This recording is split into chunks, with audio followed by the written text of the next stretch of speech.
Assalamualaikum warahmatullahi wabarakatuh. Perkenalkan, nama saya Harismatul Ramadana dari Prodi Farmasi semester 3. Di sini saya ingin memaparkan sedikit tentang materi reseptor growth factor. Growth factor ini penting dalam pertumbuhan, proliferasi, dan diferensiasi sel. Reseptor growth factor adalah reseptor RTK atau reseptor tirosin kinase yang bertanggung jawab terhadap pertumbuhan berbagai bagian dari sel. Terdapat overekspresi reseptor growth factor pada sel-sel kanker. Contohnya seperti reseptor EGF terekspresi lebih dari 100 kali pada kanker epitelial. Penghambatan aktivasi reseptor EGF dapat menekan pertumbuhan kanker. Sebaliknya, pada penyakit gangguan pertumbuhan mungkin terjadi defisiensi growth factor atau gangguan aktivasi reseptor growth factor. Selanjutnya yaitu ada contoh obat yang bereaksi pada reseptor growth factor. Yang pertama ada reseptor epithelial growth factor atau EGF dan epidermal GF. Obatnya seperti erlotinib atau Tarceva, gefitinib atau Iressa, dan lapatinib atau Tigerb. Sifatnya antagonis, efeknya yaitu menghambat pertumbuhan sel epitelial untuk mengobati anti kanker. Yang kedua yaitu vaskular endothelial growth factor atau VEGF. Obatnya ada dua. Yang pertama semaxanib bersifat antagonis, efeknya yaitu menghambat angiogenesis atau anti kanker. Yang kedua bevacizumab Avastin bersifat antibodi monoklonal terhadap VEGF, efeknya yaitu Yang ketiga yaitu ada reseptor insulin-like growth factor atau IGF. Obatnya seperti megasermin atau Increlex, bersifat agonis, efeknya itu membantu pertumbuhan. Dan yang terakhir ada keratinocyte growth factor atau KGF. Obatnya palifermin atau Kepivance, sifatnya agonis, efeknya itu mencegah mukositis oral pada kemoterapi. Kemudian yang kedua yaitu ada materi tentang reseptor sitokin. Sitokin adalah protein dengan berat molekul rendah 10-30 kDa yang memperantarai bermacam-macam fungsi yang terkait dengan sistem imunitas. Sebagian besar sel-sel dalam tubuh dapat menghasilkan dan berespon terhadap sitokin sebagai alat komunikasi, contohnya interleukin 1, interleukin 2, interleukin 3, interleukin 4, interleukin 15, dan lain-lain.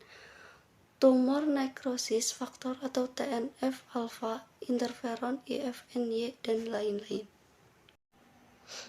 Kemudian ada struktur kimia dari sitokin di mana sekresi protein yang menjembatani dan mengatur sistem imun, inflamasi, dan hematopoiesis. Sitokin diproduksi sebagai respons stimulus dari proses imunitas. Sitokin biasanya bekerja dalam waktu yang singkat, jarak antar sel yang dekat, dan dalam jumlah atau konsentrasi yang sangat kecil. Sitokin bekerja dengan melekat pada membran reseptor yang spesifik, kemudian memberi sinyal pada sel melalui messenger kedua, atau sering terjadi enzim tirosin kinase merusak kejadian tersebut. Sekresi sitokin oleh limfosit limfokin, monosit monokin, sitosin yang aktif dalam hemotaktik hemokin sebagai media antar leukosit interleukin atau IL. Reseptor sitokin tidak seperti hormon yang tersimpan dalam kelenjar atau dalam bentuk molekul. Sitokin cepat disintesis dan disekresikan oleh sel yang berbeda setelah ada stimulus sitokin. Aktivitas sitokin yaitu berefek terhadap sel yang mensekresinya sendiri autokrin, berefek terhadap sel di dekatnya parakrin, berefek pada sel yang sama tapi berjauhan endokrin. Prosedur sitokin paling banyak adalah sel TH dan makrofag. efek sitokin yaitu pleiotropis, redundant, sinergik, antagonis membentuk network sitokin. Klasifikasi sitokin diantaranya interleukin, interferon atau IFN, tumor necrosis factor atau TNF, koloni stimulating factor, chemokin, dan transforming growth factor. Yang pertama yaitu interleukin atau IL, sitokin yang disekresi oleh leukosit yang mampu memberi tanda atau menjembatani aktivitas leukosit lainnya. Interleukin 1 sampai interleukin 29. Yang kedua yaitu ada interferon atau IFN, yaitu sekelompok glikoprotein yang diproduksi oleh sel manusia atau hewan setelah infeksi virus dan paparan berbagai agen peninduksi. Dari struktur kimianya, beberapa sitokin berbentuk protein rantai tunggal. Aksi sitokin bersifat pleiotropik, artinya satu jenis sitokin dapat memperantarai berbagai Fx yang berbeda pada sel-sel yang berbeda. Sitokin dapat bereaksi pada sel-sel yang mensekresinya. Aksi sitokin diperantai oleh ikatan dengan reseptor yang termasuk RTK atau reseptor tirosin kinase. Reseptor sitokin terlibat dalam proses atau penyakit inflamasi atau sistem imunitas seperti asma, rematik, psoriasis, dan lain-lain. Contohnya interleukin 4 memicu produksi IgE dari B-sel. 2 ada interleukin 5 merupakan kemoatraktan bagi eosinofil. Kemudian TNF alfa dan interleukin 1 terlibat dalam artritis rheumatoid. Interleukin 10 merupakan sitokin utama pada psoriasis. Ini adalah gambar orang yang terkena penyakit psoriasis. Psoriasis itu apa sih? Psoriasis adalah kondisi ketika sel-sel kulit menumpuk dan menghasilkan bercak besisik yang gatal dan kering. Psoriasis diduga sebagai masalah sistem kekebalan tubuh. Pemicunya antara lain stres dan pilek. Gejala yang paling umum adalah ruam pada kulit, namun terkadang ruam menyerang kuku atau sendi. Pengobatan bertujuan untuk menghilangkan sisik dan sel-sel kulit dari pertumbuhan cepat.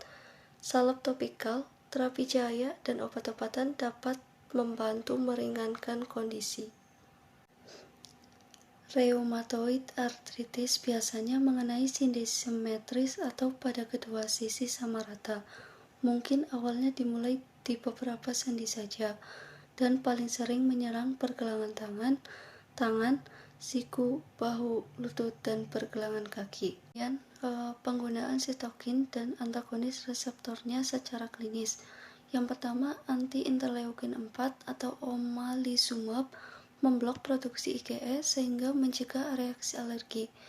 Yang kedua, anti-interleukin 5 atau mepolizumab mencegah imigrasi eosinofil sehingga mencegah inflamasi alergi pada penyakit asma. Yang ketiga, IFN alfa atau interferon alfa, yaitu pengobatan hepatitis C virus dan infeksi virus lain. Yang keempat yaitu interleukin 2 adjuvan pada terapi bladder cancer. Yang kelima, anti-TNF infliximab, etanercept, adalimumab, yaitu rheumatoid arthritis. Interleukin 1 reseptor antagonis, anakinra atau kineret, yaitu rheumatoid arthritis. Dan yang terakhir, interleukin 10 yang menyebabkan psoriasis. Mungkin itu saja yang dapat saya sampaikan, kurang lebihnya mohon maaf. Wassalamualaikum warahmatullahi wabarakatuh.